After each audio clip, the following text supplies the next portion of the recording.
देखिए दोस्तों, थोड़ा सा बगल में शादी है जिसकी वजह से डिस्टर्ब है, थोड़ा सा मेंटेन कर लीजिएगा। स्पेस थोड़ा नहीं लगेगा हमारा, और थोड़ा सा नीचे करके जूम करके आप लोगों को क्वेश्चन ट्रिक से यानी किसी संख्या का घनमूल जो होता है आप बहुत शॉर्टकट में मात्र 1 सेकेंड के अंतर्गत में 1 से 3 सेकेंड यानी के अंतर्गत आप आराम से इसका घनमूल निकाल सकते हैं। ठीक है दोस्तों, बहुत आपको मजेदार शॉर्टकट ट्रिक लेकर आया है। चलिए इसको हम देखते हैं कि कैसे बनाते हैं। ठीक है दोस्तों, तो यहाँ पर जो घनमूल यानी घनमूल निकालने का शॉर्टकट ट्रिक है आपके सामने कुछ लिखे हैं। तो देखिए दोस्तों, यहाँ पर कुछ घन लिखे हैं, यहाँ पर कुछ घन लिखे हैं। जैसे 1 का घन क्या होगा? 1 का घन का मतलब होता है दोस्तों, जैसे 1 को 3 बार गुणा करेंगे, 1 गुणे 1 गुणे 1, 3 बार यदि मल्टीपल करेंगे यानी 1 गुणे 1 गुणे 1 3 बार मल्टीपल करेंगे तो कितना होगा? 1 ही होगा। इसीलिए क्यू का मतलब क्या होता है? क्यू का मतलब होता है किसी संख्या का घन, घन का मतलब होता है क्यू, क्यू का मतलब होता है दोस्तों यानी उसको 3 बार गुणा करने से जो प्राप्त होता है उसको घन कहते हैं। तो 1 का घन होता है 1, और 2 का क्यू का मतलब दोस्तों 2 गुणे 2 गुणे 2 यानी 3 बार जब गुणा करेंगे तो कितना आएगा? 2 गुना के 4, 4 गुना के 8 यानी 8 होता है।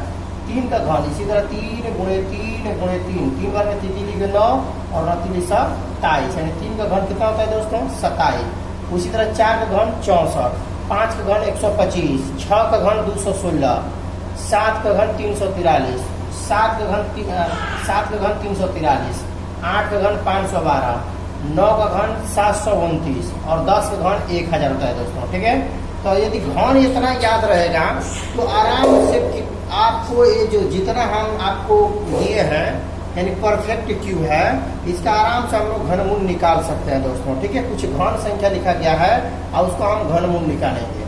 ठीक है, तो यहाँ पर देखिए किसी को कैसे हमारे चलेगा कि उसको घनमूल निकालना है। देखिए दोस्तों, अगर इस तरह रहेगा 64 लिखा रहेगा और सिंपल इसी तरह छोड़ देगा तो समझ जाइए कि इसका वर्गमूल निकलेगा। ठीक है, इसी को रूट में 64 करके यहाँ पर 2 लगा देंगे, तब पर भी इसको हम वर्गमूल निकालेंगे दोस्तों। समझ रहे कि नहीं सुन रहे हैं? तब पर भी इसको वर्गमूल निकलेगा, ऐसे भी रहेगा तब पर भी वर्गमूल निकलेगा।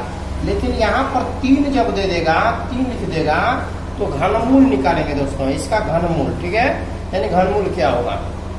तो उसी को घनमूल निकालने का शॉर्टकट ट्रिक से बतलाए हैं कि आप देखकर और सटक से इसका जवाब दे देंगे। ठीक है, तो चलिए देखते हैं। थोड़ा सा डिस्टर्ब होगा दोस्तों, थोड़ा सा साउंड आपको बगल में यहीं पर शादी हो रहा है। ठीक है, जिसकी वजह से आपको थोड़ा सा डिस्टर्ब होगा। देखिए कुछ याद कर लीजिए। देखिए 1 का घन क्या होता है? 1, तो 1 में इकाई का स्थान 1 है तो 1 ही होगा। 2 का घन कितना होता है? 8, तो 8 होगा। 3 का घन कितना होगा? 27, 27 में 7, इकाई का स्थान क्या है? 7 है। 4 का घन 64 होता है जिसमें इकाई का अंक 4 है। 5 का घन 125 होता है जिसमें इकाई का अंक 5 है। 6 का घन 216 होता है जिसमें इकाई का अंक 6 है। 7 का घन 343 होता है जिसमें इकाई का अंक 3 है। 8 का घन 512 होता है जिसमें इकाई का अंक 2 है। 9 का घन क्या होता है? 729 होता है जिसमें इकाई का अंक 9 है। और 10 का घन करने पर कितना होता है? 1000 जिसमें इकाई का अंक 0 है। तो देखिए को कैसे बनाएंगे। देखिए दोस्तों, यदि इकाई का स्थान यदि 8 होगा दोस्तों, इकाई इसमें जब इसमें हम सवाल बनाएंगे यदि इकाई का स्थान यदि मान लीजिए कि 8 यदि आ जाएगा, 8 आएगा तो उसके लिए हम 2 ले लेंगे। यदि इकाई का स्थान 7 आएगा तो उसके लिए 3 ले लेंगे। इकाई का स्थान 1 आएगा तो उसके लिए 1 ले लेंगे। इकाई का अंक 4 आएगा तो उसके लिए 4 ही लेंगे। इकाई का अंक यदि 5 रहेगा तो उसके लिए 5 लेंगे दोस्तों। इकाई का अंक 6 रहेगा तो उसके लिए 6 लेंगे। इकाई का अंक 3 रहेगा तो उसके लिए 7 लेंगे। इकाई का अंक 2 रहेगा तो उसके लिए 8 लेंगे। और इकाई का अंक 9 रहेगा तो उसके लिए 9 ही लेंगे दोस्तों। अगर ये मजेदार अगर आप जानकारी हो तो आराम से देखिए बना लेते हैं। देखिए पहला कैसे बनाते हैं, इसके लिए 8 लेंगे। तो चलिए हम इसको बनाते हैं दोस्तों। कैसे?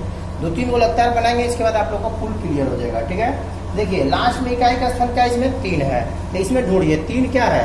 किसका है? किसका घन करने पर लास्ट में मतलब 3 आया हुआ है यानी 343। किसका घन करने पर दोस्तों? 7 का। तो 7 के क्यों नहीं लिखेंगे, सिर्फ 7 रखेंगे, उसके अंदर वाला लिखेंगे यानी 7 रखेंगे दोस्तों। ये नहीं कि आपको 7 के क्यों रखेंगे, नहीं, यानी 7 यहाँ पर होगा।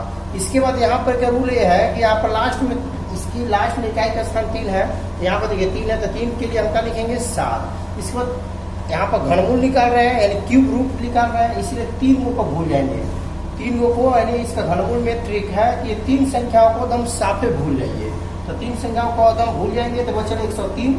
तो 103 से इसमें देखेंगे दोस्तों, 103 से कौन पहले परफेक्ट क्यू है। परफेक्ट क्यू का मतलब कौन ऐसा संख्या है जो कि पूर्ण घन है दोस्तों। 103 से इसमें देखिए पहले 103 से यानी कि देखिए 125 तो बेसी है, तो इससे 103 से पहले कौन आएगा 64। तो 64 का घन कितना होता है 4, इसीलिए दोस्तों यहाँ पर लिखेंगे 4 होगा। ठीक है, अगला क्वेश्चन देखते हैं। यदि नहीं समझ में तो अगला में देखिए। देखिए इसमें इकाई का स्थान क्या है 2 है, तो देखिए यहाँ पर 2 है, तो 2 के लिए सिर्फ क्या रखेंगे यहाँ पर 8, यहाँ पर 8 रख लेंगे। इसके बाद 3 संख्याओं को भूल जाएंगे। अब इसके बाद 941 है, तो 941 जो है दोस्तों 941 से पहले देखिए कौन संख्या जो है जो कि परफेक्ट क्यू है। परफेक्ट क्यू का मतलब पूर्ण घन है दोस्तों। पूर्ण घन का मतलब पूरा का पूरा वो घन उसका घन है।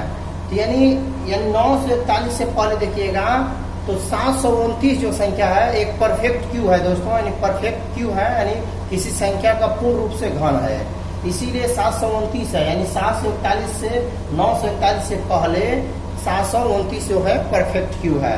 आप कहेंगे 1000 तो है परफेक्ट क्यू। परफेक्ट क्यू मतलब पूर्ण घन, तो 1000 तो बेसी है, लेकिन हमको उससे पहले देखना है। तो पहले देखेंगे तो 729 किसका है 729 9 का है, इसलिए 9 यहाँ पर लिखेंगे। ठीक है, अगला क्वेश्चन देखिए दोस्तों। यहाँ पर 4 है, यहाँ से पकड़िए इकाई का स्थान क्या है 4 है, तो 4 के लिए सिर्फ क्या लिखेंगे 4 ही रख लेंगे, तो 4 रख लीजिए। इसके बाद 3 संख्याओं को भूल जाएंगे, बचा 262। 262 से इसमें देखेंगे कि 262 से पहले कौन सी संख्या जो कि पूर्ण रूप से किसी संख्या का घन है। तो देखिए यहाँ पर 343 देखेंगे तो 262 से बेसी हो जाएगा, इसलिए 216 देखेंगे 262 से कम है जो कि परफेक्ट क्यू है, यानी किसी संख्या का पूर्ण रूप से घन है वो, इसीलिए 216 है। तो 216 के लिए क्या लिखेंगे 6, यहाँ पर 6 होगा दोस्तों। ठीक है, इसीलिए इसको हम बनाएंगे। 5 है तो इकाई का स्थान 5 है, तो इसमें देखिए 5 कौन है ये है, तो 5 के लिए सिर्फ क्या लिखेंगे 5 ही रखेंगे। इसके बाद ये 5 हो गया। अब यहाँ पर 3 संख्या को भूल जाइए, यहाँ पर बचल 857। 857 से पहले कौन इसमें संख्या है जो कि पूर्ण रूप से किसी संख्या का घन है।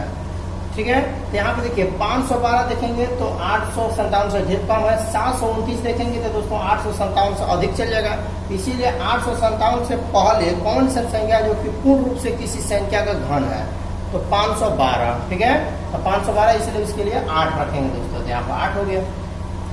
उसी तरह ये दोनों आप लोग बना लीजिएगा दोस्तों। इसको देख लेते हैं। देखिए 7 है तो 7 के लिए क्या लिखेंगे दोस्तों, सिर्फ 7 के लिए लास्ट में इकाई का स्थान क्या है 7 है। देखिए तो 7 के लिए क्या लिखेंगे 3 लिखेंगे, यहाँ पर 3 ले लेंगे। अब यहाँ पर देखिए 3 संख्या को भूल जाइए, बचल कितना 12। 12 से इसमें देखेंगे 12 से पहले कौन सी संख्या जो किसी संख्या का पूर्ण रूप से घन है, तो 2 है दोस्तों। 8 जो है 8 एक संख्या है जो कि किसी संख्या का घन है, यानी 2 का घन है, इसीलिए यहाँ पर 2 आंसर यानी 23 हो गया। ठीक है, उसी तरह इसको बनाएंगे। 5 के लिए क्या लिखेंगे दोस्तों 5 लिखेंगे। 3 संख्याओं को भूल जाएंगे।